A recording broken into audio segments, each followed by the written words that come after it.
სიცოცხლის სიყვარული. ალბერ კამიუ. კითხულობს ნიკო. აუდიო წიგნი არის დასფიქს ნიკო არხის საკუთრება. მადლობა რომ გვისმენთ. პალმაში, ღამით. ცხოვრება ბაზრის უკან. კაფე შანტანების უბანში გადაედინება. ჩაბნელებული, მდუმარე ქუჩები. კაფეების დარაბები ან კართა მიღმა კი სინათლე და მუსიკა. თითქმის მთელი ღამე გავატარე ერთ ასეთ კაფეში. დაბალჭერიანი პატარა დარბაზი. ოთხკუთხედი. მწვანედ შეღებილი, ვარდის კონებით მორთული. ხიდ გაწყობილ ჭერზე ციცქნა წითელი ნათურები. საოცარია, როგორ ეტეოდა ამ პატარა სივრცეში ორკესტრი. ფერად-ფერადი ბოთლებით სავსე ბარი და მუშტრები. ერთმანეთს მიჭყლეტილი, ისე რომ ნემსიც ვერსად ჩავარდებოდა. მაგიდებს მხოლოდ მამაკაცები უსხდნენ. ცენტრში 2 მეტრიანი თავისუფალი არე. მიმტანი ერთი ბოლოდან მეორეში ბოთლებს და ჭიქებს დაარბენინებდა. ყველა ერთხმად ღრიალებდა, თითქოს ჭკუიდან გადავიდნენ. ვიღაც საზღვაო ოფიცერი ალკოჰოლით გაჟღენთელ სისულელეებს ზედპირში მახლიდა. უასაკო ქონდრის კაცი კი საკუთარ ცხოვრებას მიყვებოდა. ძალიან დაძაბული ვიყავი და არაფერი მესმოდა. ორკესტრი რაღაცას უკრავდა, მაგრამ დარბაზის ფეხების ბრახუნში რიტმის მეც ვერაფერს გაიგებდი. დროდადრო კარი იღებოდა. ახალმოსულს ყიჟინით ხვდებოდნენ და ორსკამ შუა ძლივს ტენიდნენ. უცებ დაბდაბების გაბმული ხმა გაისმა და კაბარის შუაგულში იმ ცარიელ წრეში ქალი შემოვარდა. 21 წლისაა, მითხრა ოფიცერმა.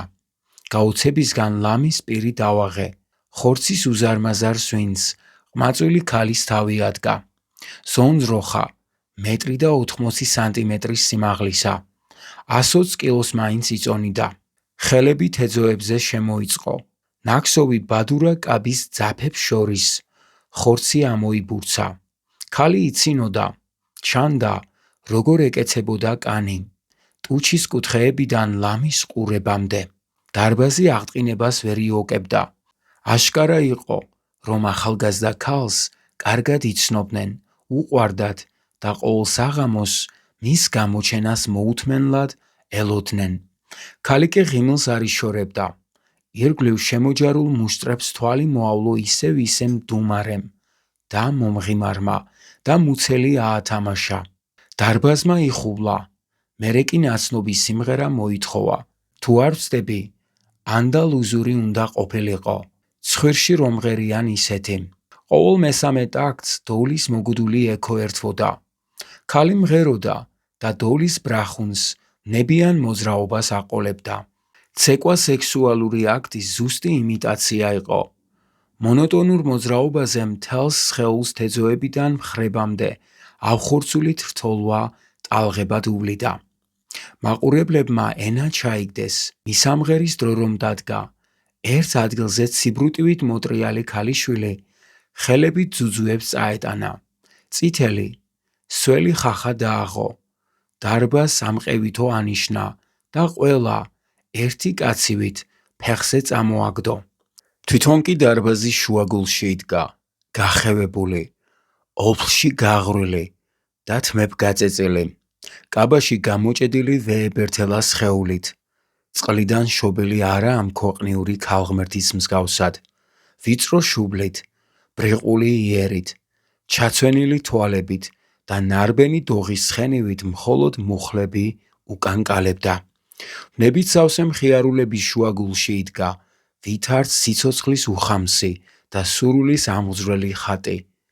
გრძნობა დაცლევ თვალებში უიმედობა ჩადგომოდა. სქელ მუცელზე ოფლის ღვარი სდიოდა. ყავა და გაზეთები რომ არა, მოგზაურობა გაუსაძლისი იქნებოდა. შობლიური სიტყვები, ადგილი, სადაც საღამოობით ვიღაცას გამოელაპარაკები. საშუალებას გვაძლევს გავიმეოროთ შოული ჟესტები და წუთით მაინც მოვიპოვოთ საკუთარი თავი, რომელიც აქამდე ესოდენ უცხო გვეჩვენებოდა. საქმე ის გახლავთ, რომ მოგზაურობის საზღაური შიშია. დეკორაციები იმსხვრევა და თავსაც ვეღარ მოიტყუებ, რადგან სამსახურის საათებს ან საქმეს ვერ ამოეფარები. მუდამ სურდა დამეწერა რომანი, სადაც ჩემი გმირები ასე იმეტყველებდნენ. სამუშაო საათები რომ არა, არ ვიცი რა მეშველებოდა, ან კიდევ ცოლი მომიკვდა, მაგრამ საბედნიეროდ ხვალ უამრავი საქმე გამიჩნდა. მოგზაურობა ამ უკანასკნელ თავშესაფარსაც გვართმევს. ახლობლებს და მშობლიურ ენას მოწყვეტილნი, ყოველგვარ საყრდენს მოკლებულნი, ნიღაბ ჩამოცლილნი, თითქოს საკუთარი თავის ზედაპირზე ვტივტივებთ. ვგრძნობთ, რომ სული დაგვისნეულდა.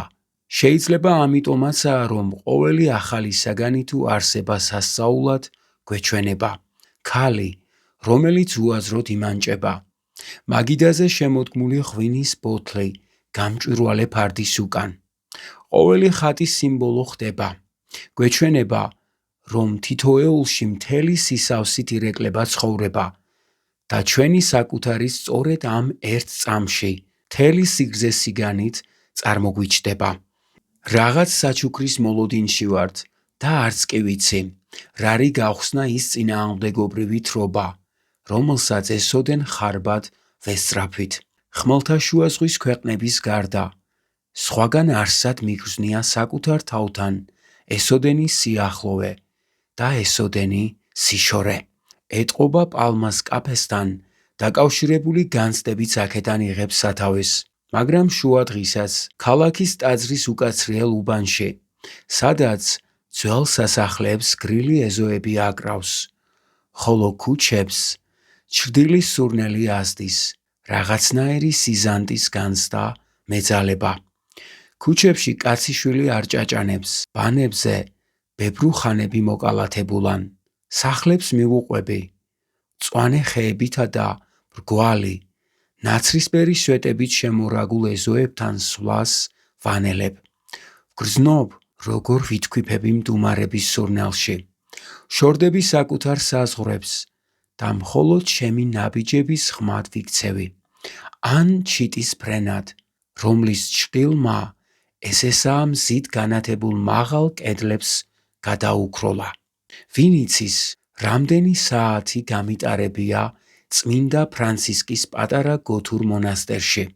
მის ნატიფ და აეროვან სვეტებს ესპანეთის ძველი ძეგლებისთვის დამახასიათებელი ვარაყისფერი დადებია. ეზოში ვარდისა და წითელი წიწაკის ბუჩქები, ჭის რკინის კიდეზე ჟანგ მოდებული ლითონის ციცხვი, გზავრისთვის წყურვილის მოსაკლავად. ახლაც ჩამესმის ჭის ქვებს მიხეთქებული ციცხვის ჟღრიალი. მაგრამ მონასტერის სიცოცხლით კბობას სულაც არ მიქადაგებდა. მტრედების ფრთების ფრიალში, ბაღში უცაბედად გამეფებულ მდუმარებაში, ჭის ჯაჭვის ჟღარუნში ახალ და მაინც ესოდენ ნაცნობ სიტკბოებას შევიცნობდი. ყოველივეს ნათლად ვჭვრეტდი და ღიმილით ვაკვირდებოდი სამყაროს გარეგანი ხატების ცვალებადობას. სამყაროს ღიმილი თითქოს ბროლში ირეკლებოდა. ხელის ერთი შერხევა და ქვა დაიმსხვრევა, რაღაც გაქრება. მტრედების გუნდი ფრენას შეწყვეტს და ფრთება კეცილი მიწას დაენარცხება. მარტოოდენ ჩემი დუმილი და უძრაობა ავსებდა და ინარჩუნებდა წამიერ ილუზიას. თამაში ჩავერთე, არა, თავს არ ვიტყუებდი, უბრალოდ გარეგნულ ცვალებადობას ავყევი. ოქროსფერი მზე ტაძრის მოყვითალო ქვებს ელამუნებოდა. ქალი ჭიდან წყალს იღებდა, წუთი, არა, წამი და ყოველივე უკვალოდ გაუჩინარდება და მაინც სასწაული გრძელდებოდა.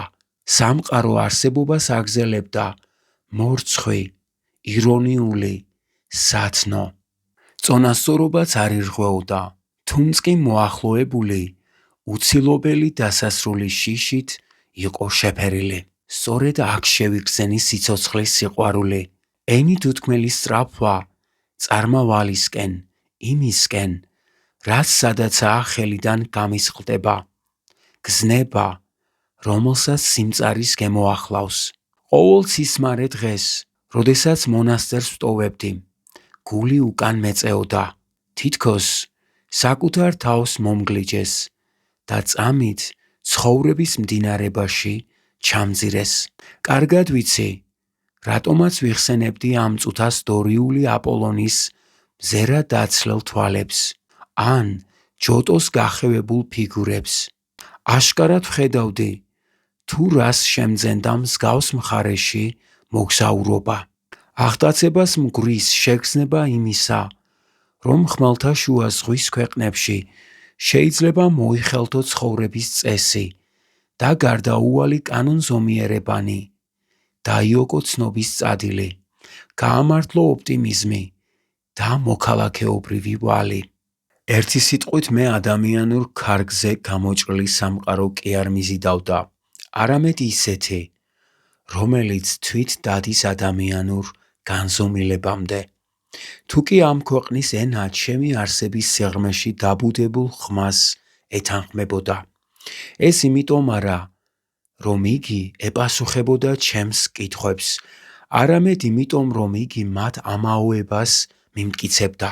სეციური მადლის სავედრებელი სიტყვების ნაცვლად, თავში მხოლოდ ერთი, მზით გათანგული ბუნების წიაღში შობელი სიტყვა, არაფერი მიტრიალებდა. არ არსებობს სიცოცხლის სიყვარული უიმედობის გარეშე.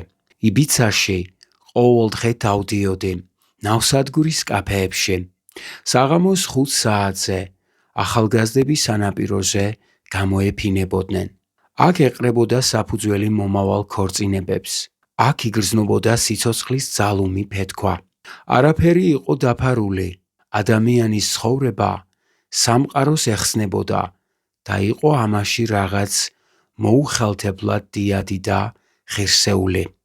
კაფეს ტერასაზე ჩდებოდი მზით დაოსებული თეთრი ეკლესიების, ბათქაშით შელესილი კედლების, გადახრუკული მინდვრებისა და ზეთისხილის აქოჩრილი ხეების მოგონებებით სავსე.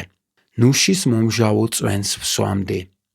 ზღვის დამრეცად მიმავალი ბორცვების მოკარკლულ რიგს შევცქეროდი. ყველაზე დიდ გორაკზე ქარი წისკვლის ფრთებს ატრიალებდა. სასწაული იყო თუ რა, მაგრამ ერთბაშად ბრბოს ყაყანი მიწყდა. იყო მხოლოდ ზეცა და მისკენ აღმავალი ჩურჩული, შორიდან მოსული ღიღინის მაგვარი.